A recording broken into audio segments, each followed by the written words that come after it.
हरियाणा की हर अपडेट के लिए बेल आइकन दबाएं और सब्सक्राइब करें STV हरियाणा न्यूज। नमस्कार, हरियाणा न्यूज देख रहे हैं आप और मैं हूं आपके साथ सोनिया सतानीता। रुक कर लेते फटाफट हरियाणा की ओर। कृषि कानूनों के खिलाफ जारी किसानों के आंदोलन के बीच प्रधानमंत्री नरेंद्र मोदी ने राज्यसभा को संबोधित किया। अपने संबोधन में पीएम मोदी ने आंदोलनकारी किसानों से एक खास अपील भी की। पीएम मोदी ने कहा कि एमएसपी था, एमएसपी है और एमएसपी रहेगा। किसानों को आंदोलन खत्म करना चाहिए। कृषि कानूनों के मसले पर पीएम मोदी ने कहा कि सदन में सिर्फ आंदोलन की बात हुई है, सुधारों को लेकर चर्चा नहीं की गई। प्रधानमंत्री नरेंद्र मोदी ने कहा कि जब लाल बहादुर शास्त्री जी को जब कृषि सुधारों को भी करना पड़ा, तब भी उन्हें मुश्किलों का सामना करना पड़ा था। पीएम मोदी ने अपील करते हुए कहा कि आंदोलनकारियों को समझाते हुए हमें आगे बढ़ना होगा। गालियों को मेरे खाते में जाने दो, लेकिन सुधारों को होने दो। पीएम मोदी ने कहा कि बुजुर्ग आंदोलन में बैठे हैं, उन्हें घर जाना चाहिए। आंदोलन खत्म करें और चर्चा आगे चलती रहे। पीएम ने कहा कि किसानों के साथ लगातार वार्ता की जा रही है। पीएम मोदी ने किसानों को भरोसा दिलाया कि एमएसपी है, एमएसपी था और रहेगा। मंडियों को मजबूत किया जा रहा है। जिन 80 करोड़ लोगों को सस्ते में राशन दिया जाता है, वो भी जारी रहेगा। प्रधानमंत्री नरेंद्र मोदी ने अपने संबोधन में कहा कि पूर्व केंद्रीय मंत्री शरद पवार समेत कई कांग्रेस के नेताओं ने भी कृषि सुधारों की बात की है। शरद पवार ने अभी भी सुधारों का विरोध नहीं किया। हमें जो अच्छा लगा वो किया, आगे भी ऐसे सुधार करते रहेंगे। पीएम मोदी ने कहा कि आज विपक्ष यू टर्न कर रहा है क्योंकि राजनीति हावी है। दिल्ली की सीमाओं पर चल रहे किसानों के आंदोलन का आज 75वां दिन है। रविवार को हरियाणा की चरखी दादरी में हुई महापंचायत में राकेश टिकैत ने जमकर सरकार पर हमला बोला। राकेश टिकैत ने कहा कि युवा अभी सिर्फ कानून वापसी की मांग कर रहे हैं, लेकिन अगर उन्होंने कुर्सी मांग ली तो दिक्कत होगी।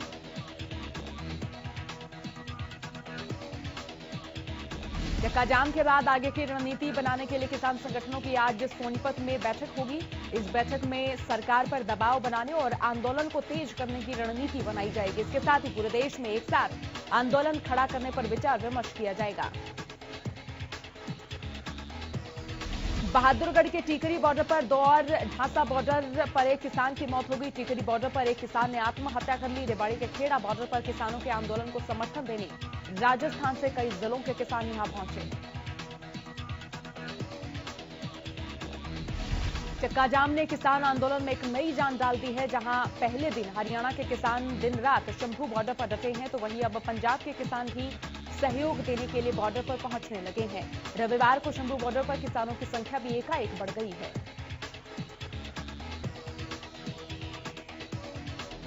किसान नेता गुरनाम सिंह चडूनी सिरसा पहुंचे, जहां उन्होंने कृषि कानूनों को लेकर केंद्र सरकार पर जमकर हमला बोला।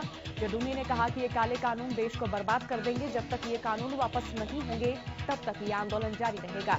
चडूनी ने कहा कि पीएम कहते हैं कि वे किसानों के कॉल की दूरी पर है, लेकिन वो कॉल अभी तक नहीं आई।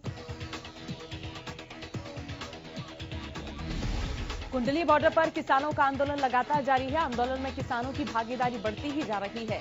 किसानों के लिए खाने की व्यवस्था करते हुए सांझा लंगर शुरू किया गया है, जिसे पंजाब हरियाणा भाईचारा लंगर का नाम दिया गया है। इस लंगर में किसानों के लिए रोजाना अलग अलग पकवान तैयार किए जा रहे हैं, तो वहीं किसानों के लिए खाना लेकर पहुंच रहे किसानों पर लोगों ने फूल भी बरसाए। आंदोलन पर बैठे किसानों ने साफ किया है कि जब तक कृषि कानूनों को वापस नहीं लिया जाएगा, तब तक आंदोलन ऐसे ही चलता रहेगा। चरखी दादरी और भिवानी के कितलाना टोल के पास किसान नेता राकेश टिकैत ने संयुक्त किसान मोर्चा की किसान रैली को संबोधित किया। रैली को संबोधित करते हुए राकेश टिकैत ने किसानों को संगठित रहने की अपील की। टिकैत ने कहा कि यदि कृषि कानून वापस नहीं होते हैं, तो अनाज तिजोरियों में रखने का सामान बन जाएगा। उन्होंने किसानों से अपील की है कि वे अपने देश की मिट्टी और पानी के साथ रहें, ताकि उन्हें किसान होने का एहसास होता रहे। टिकैत ने कहा कि हमारी 3 मुख्य मांगे हैं, जिनमें कृषि कानून वापस हो, किसानों को न्यूनतम समर्थन मूल्य मिले और किसानों पर दर्ज मुकदमे वापस हों। विधानसभा से इस्तीफा देने के बाद इनेलो नेता अभय चौटाला पहली बार टोहाना पहुंचे। इस दौरान अभय चौटाला ने समैन गांव में किसान जनजागरण अभियान के तहत एक जनसभा को संबोधित किया। अपने संबोधन में अभय चौटाला ने कहा कि सरकार तानाशाही कर रही है और वहीं अभय चौटाला ने कांग्रेस को भी कानून के समर्थन में बताया। उन्होंने कहा कि कांग्रेस इस मामले में विधानसभा से वॉकआउट कर गई, जबकि उन्हें इस वक्त इस पर बहस करके उसके खिलाफ प्रस्ताव पास करना चाहिए था। इसके साथ उन्होंने जेजेपी को जयचंदों की पार्टी करार दिया। कृषि कानूनों के खिलाफ दिल्ली बॉर्डर पर डटे किसानों ने 26 जनवरी को दिल्ली में ट्रैक्टर रैली निकाली थी, लेकिन इस रैली के दौरान हंगामा हो गया। रैली में शामिल प्रदर्शनकारियों का एक गुट लाल किला पहुंच गया और वहां अपना झंडा फहरा दिया, जबकि उससे पहले दिल्ली के आईटीओ पर किसानों की पुलिस से झड़प भी हुई थी।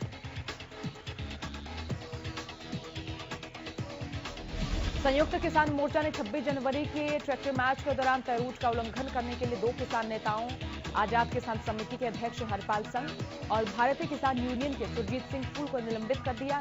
इसके साथ ही संयुक्त किसान मोर्चा ने एक 3 सदस्यीय कमेटी का गठन किया है, जो इस आरोप की जांच करेगी। सीकरी बॉर्डर पर जारी किसान आंदोलन के दौरान किसानों की मौत का सिलसिला जारी हो। इसी कड़ी में 3 किसानों ने दम तोड़ा। जींद के गांव सिंघवाल के रहने वाले किसान ने फांसी लगाकर आत्महत्या कर ली।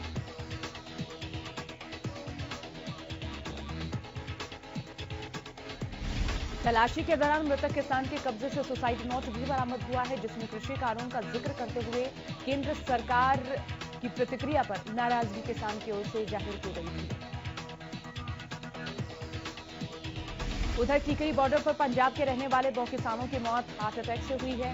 मृतक किसानों के साथियों का कहना है कि दोनों किसान लंबे वक्त से किसान आंदोलन से जुड़े हुए थे। बता दें कि टीकरी बॉर्डर पर अब तक 30 किसान दम तोड़ चुके हैं।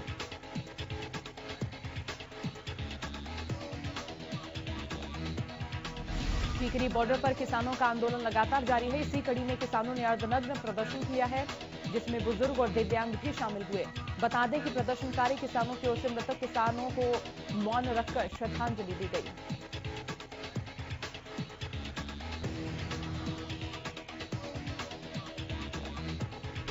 इस दौरान किसानों ने कहा कि सरकार बात नहीं मान रही है, आंदोलन तीखा होना चाहिए। और वहीं बुजुर्ग किसान का कहना है कि आंदोलन में ही जान देंगे, लेकिन कृषि कानून रद्द करवाकर ही रहेंगे।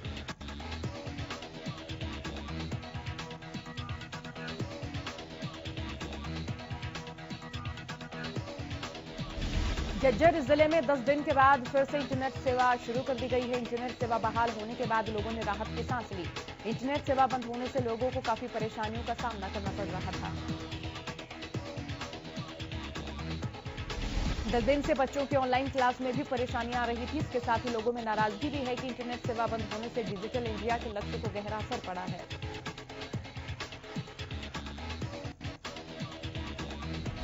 सिंघू बॉर्डर पर वकीलों ने एकत्र होकर किसानों के आंदोलन को समर्थन दिया। ये वकील पंजाब के मलेरकोटला से सिंघू बॉर्डर पहुंचे थे। वकीलों ने कहा कि सभी राज्यों के वकील किसानों के मुकदमे फ्री में लड़ेंगे।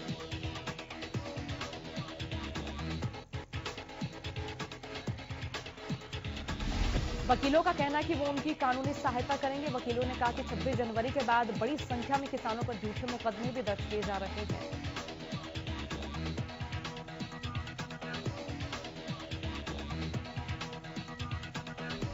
हिसार के हांसी लघु सचिवालय पर उस वक्त अफरा तफरी का माहौल बन गया जब किसान आंदोलन के समर्थन में धरना दे रहे वकीलों पर एक कार सवार युवक ने तेज रफ्तार कार चढ़ाने की कोशिश की। वकीलों ने बड़ी मुश्किल से इधर उधर भागकर अपनी जान बचाई और तेज रफ्तार कार धरना स्थल के बीचों बीच से सीधे निकल गई। इस घटना के बाद पुलिस ने कार का पीछा करते हुए कार चालक और उसमें सवार युवकों को ढाणा के पास से पकड़ा। वकीलों ने कहा कि कार में सवार युवक नशे में धुत गए। डीएसपी विनोद शंकर और एसएचओ दलबीर सिंह ने आरोपी युवकों पर मामला दर्ज करने का आश्वासन दिया। फिलहाल पुलिस इस मसले की जांच कर। आंदोलन का 74वां दिन है। दिल्ली के सिंघू बॉर्डर पर प्रदर्शनी लगाई। एक शख्स ने बताया कि उनका बेटा आर्टिस्ट और कनाडा में रहता है। आंदोलन में जो किसान शहीद हुए हैं उन्होंने उनकी पेंटिंग बनाकर यहां भेजी है। शहीद किसानों और उनसे जुड़े लोगों की पेंटिंग की प्रदर्शनी लगाकर उन किसानों को याद कर रहे हैं, ताकि आंदोलन कर रहे लोगों को याद रहे कि अपने हक की आवाज उठाने में कितने लोगों ने शहादत दी है।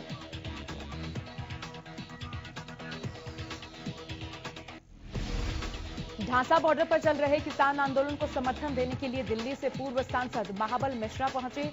इस दौरान उन्होंने किसानों को समर्थन देते हुए केंद्र सरकार से तीनों कानूनों को रद्द करने की मांग की। उन्होंने कहा कि केंद्र सरकार पूरी तरह से किसान विरोधी साबित हो रही है। किसान पिछले 2 महीने से धरने प्रदर्शन कर रहे हैं, लेकिन उनकी मांगों को पूरा करने के लिए प्रयास नहीं किया जा रहा। इस दौरान उन्होंने सरकार की निंदा करते हुए कहा कि शांतिपूर्ण तरीके से आंदोलन में शामिल किसानों पर मुकदमे दर्ज किए जा रहे हैं, जो कि सरकार का तानाशाही रवैया है।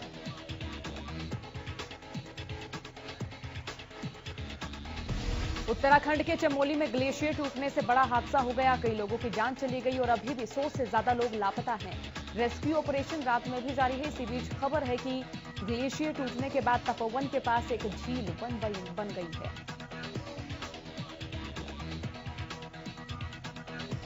इस झील का जलस्तर लगातार बढ़ रहा है। ऐसे में जिलाधिकारी ने एहतियातन टिहरी बांध से पानी छोड़ने का निर्देश दिया है। दरअसल ग्लेशियर टूटने के बाद तपोवन के ऊपरी हिस्से में एक झील का निर्माण हो गया है और अब इस झील में भारी मात्रा में पानी जमा हो गया है। इस आपदा से ऋषिगंगा पावर प्रोजेक्ट और एनटीपीसी प्रोजेक्ट को भारी नुकसान हुआ है। इस प्रोजेक्ट पर काम कर रहे करीब 100 लोग लापता बताए जा रहे हैं। जोशीमठ की एसडीएम कुमकुम जोशी ने कहा कि पावर प्रोजेक्ट बर्बाद हो चुका है। हादसे के बाद दिल्ली से लेकर राज्य सरकार अलर्ट हो गई है। आईटीबीपी, एनडीआरएफ और एसडीआरजी की कई टीमें मौके पर रवाना कर दी गई। श्रीनगर, ऋषिकेश और हरिद्वार में अलर्ट जारी कर दिया गया है। उत्तराखंड के मुख्यमंत्री त्रिवेंद्र सिंह रावत जायजा लेने पहुंचे। गृह मंत्रालय पूरी स्थिति को मॉनिटर करने में लगा हुआ है। शाम होते होते सेना और वायुसेना को भी मुस्तैद कर दिया गया। खुद गृह मंत्रालय पूरे रेस्क्यू ऑपरेशन को मॉनिटर कर रहा है।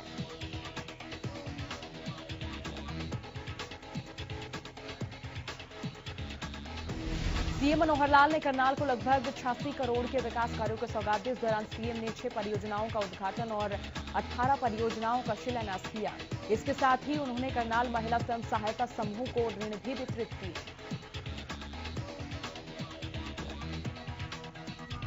कृषि कानूनों पर विदेशी सेलिब्रिटीज के ट्वीट पर सीएम मनोहर लाल ने कहा कि अशोभनीय है और ये हमारा मामला है, हम सुलझा लेंगे।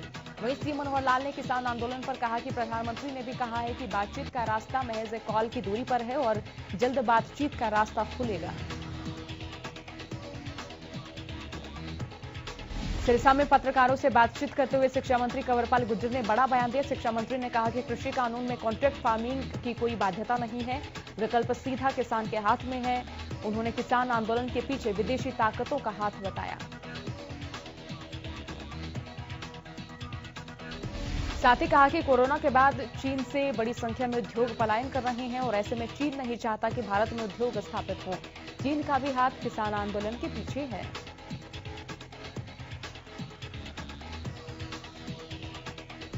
वहीं अभय चौटाला के इस्तीफे के बाद सरकार गिरने संबंधी बयान पर कंवरपाल गुर्जर ने कटाक्ष किया।